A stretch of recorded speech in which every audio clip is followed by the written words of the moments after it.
सभी साथियों को नमो बुद्धाय, जय भीम। साथियों, एक बहुत बड़ी खुशखबरी की बात है। आपके जिला गाजियाबाद के अंदर और मुरादनगर, यानी कि दो मुस्लिम नगर आते हैं। तो गाजियाबाद की मेयर ने प्रस्ताव बनाकर भेज दिया गया कि गाजियाबाद का नाम चेंज किया जाए। इसमें जो शब्द आता है गाजियाबाद, तो कोई वजीर गाजी थे, उनके नाम पर ये रखा हुआ है। और मुरादनगर का जो नाम है वो कोई मुराद काजी थे, उनके नाम पर रखा गया मुरादनगर। तो गाजियाबाद की जो मेयर हैं सुनीता दयाल जी, उन्होंने प्रस्ताव बनाकर भेज दिया गया है उत्तर प्रदेश सरकार को, और वो इस गाजियाबाद का नाम चेंज कराने जा रहे हैं। मुरादनगर का भी नाम लगे हाथ तो चेंज कर दें तो समस्या ख़त्म हो जाएगी, क्योंकि सरकार केवल नाम बदलने में लग रही है। आज हम बात करेंगे बहुत महत्वपूर्ण मुद्दों पर। वो महत्वपूर्ण मुद्दे क्या हैं? वो महत्वपूर्ण मुद्दे हैं कि आज यूट्यूब, फेसबुक या किसी भी चीज़ को दे लो, एक चीज़ की चर्चा बड़े ज़ोरों शोरों से चल रही है, और वो है राम मंदिर। राम लल्ला आएंगे और हम सब लोग खुशहाल हो जाएंगे। साथियों, मुसलमान ये कहते थे हम इस 30 साल के अंदर इस देश को इस्लामिक घोषित कर देंगे। जब से देश के प्रधानमंत्री मोदी जी बने हैं, सबके कान बंद पड़े हैं, और योगी बने तो डबल हो गया। तो साथियों, बहुत सोचने समझने की शक्ति की ज़रूरत है कि सरकार क्या कर रही है, क्या धर्मवाद बढ़ा रही है। जब माननीय बहन जी ने लखनऊ के अंदर, नोएडा के अंदर दलित प्रेरणा स्थल बनाए थे, तो इन्हीं लोगों ने चारों ओर दुष्ट प्रचार करा था कि मायावती ने पत्थरों के ऊपर समाज का, देश का पैसा फूंक दिया, जबकि उसके अंदर 600 करोड़ रुपए कुल लगे थे, और उसमें भी स्वयं का 1% भी सरकार का पैसा नहीं था, लेकिन समाज का ज़्यादा था। और इतिहास बनाया माननीय बहन जी ने। और इन्हीं लोगों ने, जो लोग मनुवादी विचारधारा के लोग हैं, इन्होंने कहा था कि हाथियों पर पैसे फूंक दिए। उसी का विरोध, उसी के पक्ष में आकर अखिलेश जी की सरकार आई, तो उन्होंने भी कहा है कि इन हाथियों को जो है उखाड़ेंगे, और ये जो डॉक्टर अंबेडकर भवन बनाए, इनको हम बाथरूम बना देंगे। उसके बाद आज समाज से मैं ये कहना चाहता हूँ, केवल अपने समाज से, मुझे किसी भी समाज, किसी जाति का कोई विरोध नहीं करना। मेरा अपने समाज को जागरूक करने का अधिकार है, मुझे अपनी बात रखने का अधिकार है। कि परम पूज्य बाबा साहब डॉक्टर अंबेडकर ने जब भगवान गौतम बुद्ध की शरण में गए 14 अक्टूबर 1956 को, तो बाबा साहब ने एक स्पीच दी थी कि धर्म वो ताकत होती है जो दुनिया में कोई भी प्रलय ला सकती है। उसका कारण क्या है? उसका कारण यह है कि धर्म व्यक्तियों को जोड़ता है और राजनीति तोड़ती है। लोगों ने इस राजनीति को इतना मुद्दा बना दिया है गरम देश के अंदर कि आज किसी भी मरने की, गिरने की, किसी को किसी की कोई चिंता नहीं है। सबको एक ही बात पता, अवधपुरी जाना है और अयोध्या में राम लला आ रहे हैं। क्या कोई शख्सियत, जो लोग जिसे पुरुषोत्तम राम कहते हैं या श्रेष्ठी भगवान कहते हैं, उसे कोई इंसान ला सकता कहीं? या इनके द्वारा लाए जाने पर ही रामलला आएंगे भारत के अंदर? उससे पहले रामलला नहीं है भारत के अंदर। ये सब लोगों को सोचने की बात है। देश बहुत गर्म है और चुनाव सर पर है 24 का। तो मेरा सभी साथियों से कहना है, और खासकर अपने समाज के युवाओं से, कि किसी भी चीज़ का, किसी भी व्यक्ति का, किसी का पक्षपात ना करें, किसी का विरोध ना करें, और अपनी शिक्षा, अपनी नौकरियों पर ज़्यादा ध्यान दें। राजनीति का परिणाम जो होगा वो बहुत अच्छा होगा, और 24 के अंदर देखते हैं क्या होता है। अभी 2-4 दिन के अंदर गठबंधन की भी रिपोर्ट आ जाएगी कि कांग्रेस का गठबंधन होता है या नहीं होता है, किस किस से होता है, किसके नहीं होता है। साथियों, मैं एक बात और बता दूं आप लोगों को कि ये जो दुष्ट प्रचार या एक तरह का देश में अलग माहौल बनाया जा रहा है, आगामी अधिकार दिवस, जिसे हम लोग 26 जनवरी कहते हैं, ये 26 जनवरी नहीं है, ये अधिकार दिवस है, क्योंकि 26 जनवरी 1950 को हमारे देश का संविधान लागू होता है। तो इसे 26 जनवरी ना कहा जाए।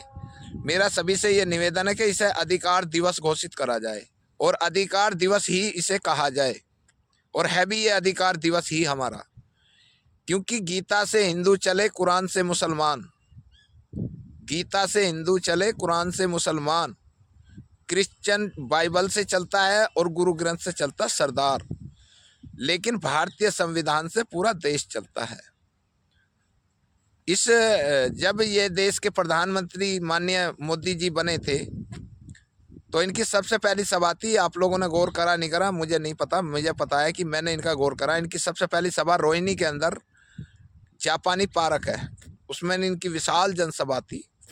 तो जब पत्रकारों ने इनसे पूछा कि ये बताइए मोदी जी कि इस देश का सबसे पवित्र धर्म ग्रंथ कौन सा है,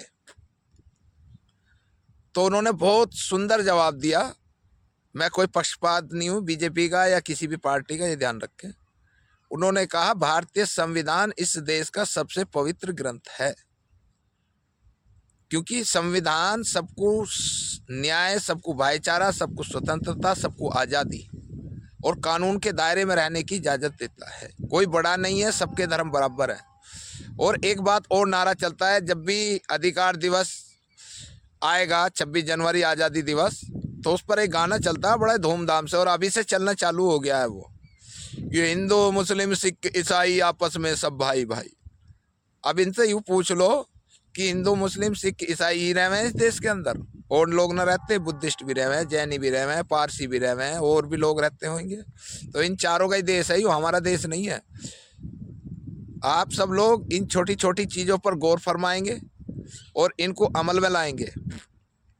एक बात और, क्या कहते हैं कि मजहब नहीं सिखाता आपस में बैर करना। अगर मजहब आपस में बैर करना नहीं सिखाता तो फिर लड़ाई क्यों हो रही है देश के अंदर? दुनिया में सबसे बड़ी विवाद की जो जड़ है वो धर्म ही है। धर्म के नाम पर आदमी इतना अंधभक्त हो जाता है कि वो अच्छे बुरे की बुद्धि भी नष्ट हो जाती है, उसकी सोचने समझने की शक्ति खत्म हो जाती है। और शकील प्रेम ने अपनी पुस्तक में लिखा है धर्म एक अफीम में, कि धर्म एक अफीम है, जिसको एक बार अफीम का चस्का लगा वो छूटता नहीं है। इसी तरीके से एक धर्म है, जिसको धर्म का चस्का लगा वो आगे पीछे अच्छे बुरे किसी पर तर्क वितर्क कुछ नहीं सोचता, उसे धर्म की आग लगी हुई है। सबसे ज्यादा लोग इस टाइम मुद्दा बना रहे मुसलमानों का। मुसलमान गद्दी भी बने, जिन्हें गद्दी बोलते हैं मुसलमानों में, गुज्जर जाट बने, त्यागी बने, ब्राह्मण बने, खटीक बने, नाई बने, कुम्हार बने, बढ़ई बने, जुल्हे तो सबसे ज़्यादा बने जो अंसारी लिखे जाते हैं। और इन्हीं में सबसे ज़्यादा जातिवाद है। हिंदुओं को तो कहते हैं जातिवाद है, लेकिन हमारे देश में तो मुसलमानों में भी सबसे बड़ा जातिवाद है। फकीर, अलवी, वहाबी, पठान, दर्जी, खान, कितनी सारी ब्रांड है। मतलब इधर का उधर। जब बाबा साहब डॉक्टर अम्बेडकर ने दीक्षा ली, तो दीक्षा के बाद में उनके पास बहुत बड़े बड़े प्रस्ताव आए थे। अमेरिका के पोल आए थे, पोल बोलते हैं जिन्हें, फादर, पादरी, जो सबसे बड़े थे, जिनका पूरी दुनिया के अंदर इस जो क्रिश्चियन धर्म है उनके सबसे बड़े धर्मगुरु होते हैं। उन्होंने कहा बाबा साहब डॉक्टर अम्बेडकर, आपके लिए ये प्लान चेक बुक पड़ी है 10, और अमेरिका के अंदर जिस पोस्ट पर भी आप हाथ धर दोगे वो पोस्ट आपकी होगी। बाबा साहब ने कहा कि करना क्या होगा कि केवल क्रिश्चियन धर्म अपनाना है। उसके बाद हैदराबाद का जो निजाम ने कहा डॉक्टर अम्बेडकर, मैं आपको 6 करोड़ रुपए दूंगा और आप इस्लाम धर्म ग्रहण कर लो। सरदारों के पंजाब सिंह तारा, जो उस टाइम पर पंजाब के प्रधानमंत्री हुआ करते थे, राजा, उन्होंने कहा डॉक्टर अम्बेडकर, आप मेरे देश की रियासत के प्रधानमंत्री होंगे और आप सरदार बन जाओ। इन तीनों का अध्ययन करने के बाद फिर उन्होंने भिक्षु बौद्ध धर्म वाले आए थे जो कुशीनगर से आए थे, चंद्रमणि बनते शायद उनका नाम था। तो उन्होंने से बाबा साहब ने कहा कि भाई आप क्या देंगे, तो उन्होंने कहा हम कुछ नहीं देंगे, हमारे यहाँ जातिवादी ऊंच नीच रंग भेद लिंग भेद कुछ नहीं होता बुद्धिस्टों में, इंसान इंसान है। तो बाबा साहब ने निजाम को एक जवाब दिया था कि मेरी आबादी 6 करोड़ है इस देश में, यानी कि तूने मेरे आदमियों की, एक आदमी की कीमत 1 रुपया लगाई है, खड़ा हो और चला जा अपने घर को। तुम्हारे अंदर भी वही जातिवाद है, धर्मवाद है, अंधभक्ति है, और हिंदुओं में भी फिर मैं क्यों बनूं मुसलमान, और मेरे देश का धर्म नहीं। पंजाब के तारा सिंह जो थे, उनसे उन्होंने बाबा साहब ने सवाल जवाब करे कि तारा सिंह जी, मैं सरदारों में गुरु नानक का बहुत सम्मान करते थे बाबा साहब, और उनके ओर को रुख भी था उनका कुछ %, लेकिन उन्होंने तारा सिंह जी से कहा कि एक चीज़ की शर्त है हमारी। वो क्या? वो ये है कि वो जो गुरु की गद्दी है उस गद्दी का चुनाव होगा। उन्होंने कि जी ऐसा तो नहीं हो सकता। उन्होंने कहा तो मेरे तो यहाँ भी झाड़ू लगा रहे हैं और वहाँ भी झाड़ू लगाएंगे, तो मुझे सरदार बनने की क्या फ़ायदा है। तो इसलिए उसको भी हटा दिया। क्रिश्चियनों में पादरी को भी मना कर दी बाबा साहब ने। तो हमें ये सोचने समझने की शक्ति की ज़रूरत है कि हमें शिक्षा का प्रचार कैसे करें, हम समाज को कैसे एकता में लाएं, हम दूसरों की लड़ाई में कूदना बंद कर दें, खासकर मेरे समाज के लोग, क्योंकि माहौल देश के अंदर बहुत गर्म है आज की डेट में। आप सब लोगों से मेरा ये निवेदन है कि चाहे हिंदुओं की लड़ाई हो या मुसलमानों की हो, इन 2 की गिनती हो रही है देश के अंदर और तीसरे की किसी की नहीं हो रही। तो आप किसी भी दंगे से दूर रहेंगे, किसी भी वाद विवाद से दूर रहेंगे। अगर कोई दंगे के अंदर कूदता है और वो लिखता है दलित पोस्ट कि दलित मरे और ये मरे, तो उनके कोई भी बचाने नहीं आएगा। इसलिए गाजियाबाद का नाम चेंज करा जा रहा, मुरादनगर का नाम भी चेंज होएगा। और मेरा तो भाजपा वालों से एक कहना है, गाजियाबाद का नाम तो चेंज कर ही रहे हो भाई, हमारा मोदी नगर रहेगा, मोदी के नाम पर रखा हुआ है। मुरादनगर का नाम योगी के नाम पर रख दो, एक होगा मोदी नगर, एक हो जाएगा योगी नगर, और गाजियाबाद का नाम भाजपा रख दो। इससे बढ़िया तो कोई बात ही ना होगी, क्योंकि जिलाध्यक्ष भी आप ही हैं, नगर अध्यक्ष भी आप ही हैं, ब्लॉक प्रमुख भी आप ही हैं, उसके बाद में जो है MP भी आप ही हैं, MLA भी 5 आप ही के हैं। तो गाजियाबाद का नाम भाजपा गढ़ रख दो। गाजियाबाद में सारी टोटल भाजपा ही है। SC भी ST मरा के मर जाओ और मुसलमान भी मर जाओ। अगर इस देश में अभी गठबंधन नहीं हुआ तो आप ये देख लेना, इस देश का बहुत बुरा हाल होने जा रहा है। देश काबू से बाहर हो चुका है, जनता काबू से बाहर हो चुकी है, बहुत बड़ी धर्म की अफीम चढ़ा दी गई है। मेरा किसी धर्म किसी जाति से कोई विरोध नहीं है, लेकिन मैं खासकर अपने समाज से ये कहना चाहूँगा, मैं देवेंद्र गौतम हिसाली आप सभी युवाओं से, लड़कियों से, समाज के हर व्यक्ति से ये हाथ जोड़कर रिक्वेस्ट है कि कोई भी व्यक्ति सिर्फ अपनी जाति तक सीमित रहे, किसी के धर्म की, किसी की राजनीति की लड़ाई में ना लड़े, अपनी राजनीति मजबूत करे, अपनी शिक्षा मजबूत करे और अपने समाज को मजबूत करे। अगर मेरी बात से आप लोग सहमत हैं तो ठीक है। और आगामी अधिकार दिवस पर, यानी कि अधिकार दिवस से पहले माननीय बहन जी का जन्मदिन आ रहा है, उस दिन जलवा दिखाइए देश के अंदर, क्योंकि बहन जी वो शख्सियतें हैं जो अच्छे अच्छे को झुका देती हैं, और शख्सियत में उनको हार्दिक हार्दिक शुभकामना जन्मदिन की।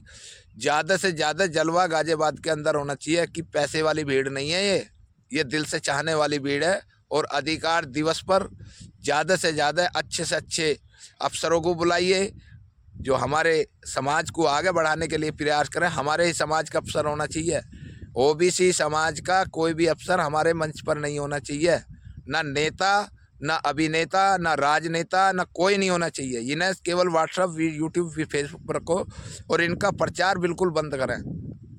हमारे लोग एक चीज़ की बहुत बड़ी गलती करते हैं कि किसी ने जय भीम बोल दिया और दूसरे को इतना हाईलाइट कर देते हैं। तो इसे बंद करें, नेता बनाना बंद करें, क्योंकि जिनको हम नेता बताते हैं कल को वही लोग हमारी जड़ खोद देंगे। तो आप सब लोग ये ध्यान रखें कि देश के अंदर शांति का माहौल होना चाहिए, शिक्षा का स्तर बढ़ना चाहिए, स्वास्थ्य का स्तर बढ़ना चाहिए, और आप अपने समाज तक ज़्यादा सीमित रहेंगे। तो मेरी तरफ से तो यही आप सब लोगों के लिए हार्दिक हार्दिक शुभकामनाएं। मेरी बात से सहमत हो तो आप सब लोगों का धन्यवाद, नहीं तो कोई बात नहीं, मैं अपनी बात रख रहा था।